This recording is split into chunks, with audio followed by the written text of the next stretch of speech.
स्वामी जी, शुरुआत कोलेस्ट्रॉल से कर लेते हैं, क्योंकि हार्ट को बीमार करने के पीछे कोलेस्ट्रॉल भी एक बड़ी वजह है। बहुत से लोगों को तो इस बात का अंदाजा भी नहीं होता कि वो समझे कैसे कि उनका कोलेस्ट्रॉल बढ़ गया है, उसे कंट्रोल करने की जरूरत है। तो सबसे पहले बताएं आपकी कोलेस्ट्रॉल बढ़ने के पिछले बार हुसैन भाई एक मुस्तफा भाई आया था, जी जी, गुजराती था और अभी मुंबई में रहता। उसका कोलेस्ट्रॉल था 800 और ट्राइग्लिसराइड था 4800।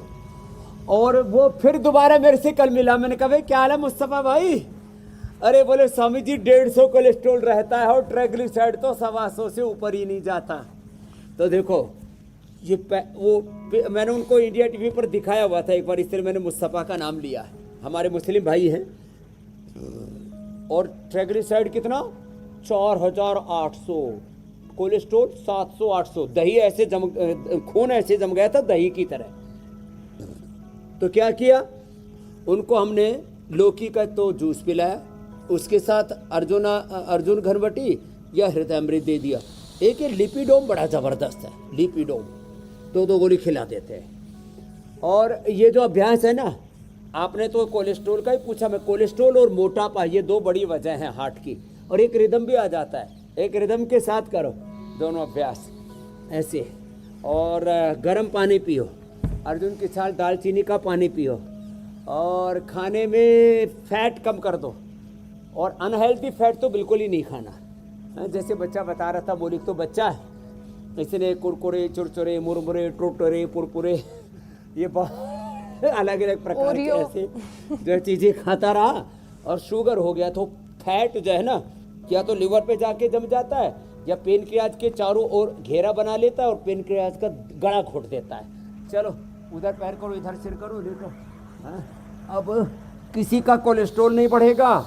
आपने कोलेस्ट्रॉल पूछा, मैंने साथ में वेट भी जोड़ दिया। अब किसी का वेट भी नहीं बढ़ेगा। वेट के लिए वेट गो, मेदोहार, अश्वगंधा का प्रयोग। और जल्दी कम करना हो तो गोधन अर्क ले लो, थोड़ा बस्ती भी ले लो, शंख प्रक्षालन भी कर लो। थोड़ा पहले त्रिफला की बस्ती। सिम्टम बता दो स्वामी जी, लक्षण क्या होते हैं कोलेस्ट्रॉल बढ़ने के? तो दोनों ऐसे।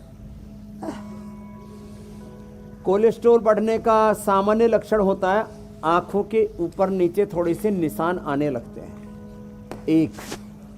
दूसरा, कोलेस्ट्रॉल बढ़ने से थोड़ा सा सांस फूलने लगता है। एक तो कफ कोल्ड के कारण से, जिनकी कफ प्रकृति होती है उससे सांस फूलता है। दूसरा, जब आपके सांस फूले तो समझ लो कोलेस्ट्रॉल बढ़ा हुआ है।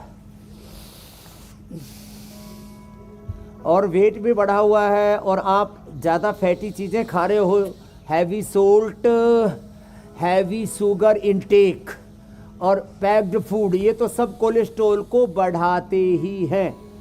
तो इसलिए रोज़ ये 5 अभ्यास करना, सप्ताह में एक बार कम से कम लौकी का जूस पी लेना। और जो आलसी आत्माएं हैं तो लौकी घनवटी भी हमने उनको दे दी। 4 गोली खाओ तो 1 लौकी का जूस होता है ना, एक गिलास जूस, उस दिन उतना असर आ जाता है। ऐसे ही अर्धहलासन, पादवृत्तासन, द्विचक्रिकासन।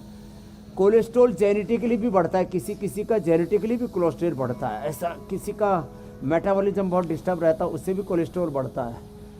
तो अपना मेटाबॉलिज्म बॉडी का अच्छा रखे, ना वेट बढ़ेगा, ना कोलेस्ट्रॉल बढ़ेगा, ना बीपी बढ़ेगी, ना शुगर बढ़ेगी, ना स्ट्रेस बढ़ेगा, ना एंजाइटी बढ़ेगी। ऐसे ये 3 अभ्यास लेट करके बहुत ही ज़बरदस्त है। और फिर पेट भी एकदम फ्लैट रहना चाहिए ना। किसी का पेट तो ऐसे लेटने के बाद भी ऐसा पूरा गोल मटोल, फुटबॉल, भूगोल, ढोलक की तरह, क्या बोले, पेट पूरा इंडिया गेट की तरह मोटा मोटा सा होता है। तो उल्टे लेट करके, एक तो शलभासन ऐसे ये। अब यहाँ एक दिन में हम 1-2 किलो वेट कम करते हैं। सूरज की धूप में बैठाते हैं, फिर मिट्टी का लेप लगाते हैं, मड थेरापी भी कराते हैं, कोलन थेरापी भी कराते हैं, शंख प्रक्षालन भी कराते हैं। निरूह बस्ती, फिर मात्रा बस्ती भी देते हैं। और अनाज नमक मीठा बंद कर देते हैं। एक तो सर्वासन, एक भुजंगासन। और अब कोलेस्ट्रॉल और मोटापा को तो खात्मा हो ही जाएगा। बस जो बताया उसको करेंगे। आपने जो बताया ना कि ये इतना सब करवा रहे हैं हम, फिर भी कुछ लोग क्यों मरे जा रहे हैं। तो जो योग नहीं करेंगे और अपने खान पान पर ध्यान नहीं देंगे, खान पान से पूरा स्ट्रक्चर बनता है, आहार और विचार से हमारी पूरी संवेदनाएं चलती है। विचार ये दूषित हो गया है। आहार, विचार, वाणी, व्यवहार, स्वभाव, आचरण में दोष आ गए हैं। इसलिए गीता में भगवान कहते हैं युक्ताहार विहारस्य युक्त चेष्टस्य कर्मसु युक्त स्वप्नावबोधस्य रोगो भवति दुःखः। और एक बात तो ये सबको समझाने की जरूरत है। मैंने कुछ मंत्र दिए थे 3 दिन पहले। एक भुक्तम सदा आरोग्यम, बोलो एक भुक्तम, द्विभुक्तम बलवर्धनम, द्विभुक्तम बलवर्धनम, त्रिभुक्तम सदा रोगम, त्रिभुक्तम और चतुर्भुक्तम तु मारकम, चतुर्भुक्तम बहुर्मुहुभुक्तम बारम बारम भुक्तम तु मारकम। अब ये बात सबको समझ में आ जाए। और जैसे भगवान बुद्ध ने कहा था हिताहारा मिताहारा अल्पहाराश्च ये नराः न तान वैद्या चिकित्सन्ति आत्मनस्ते चिकित्सकाः। हमें आत्मचिकित्सक, आत्मसाधक, आत्मानुशासक, आत्मोपचारक, आत्मारोहण करते हुए आत्म प्रेरणा में, आत्म उत्साह में, आत्म सुख शांति में, आत्म तृप्ति में, आत्मरति होकर के जीना, ये इतना बड़ा तत्व है मेरे भाई योग का।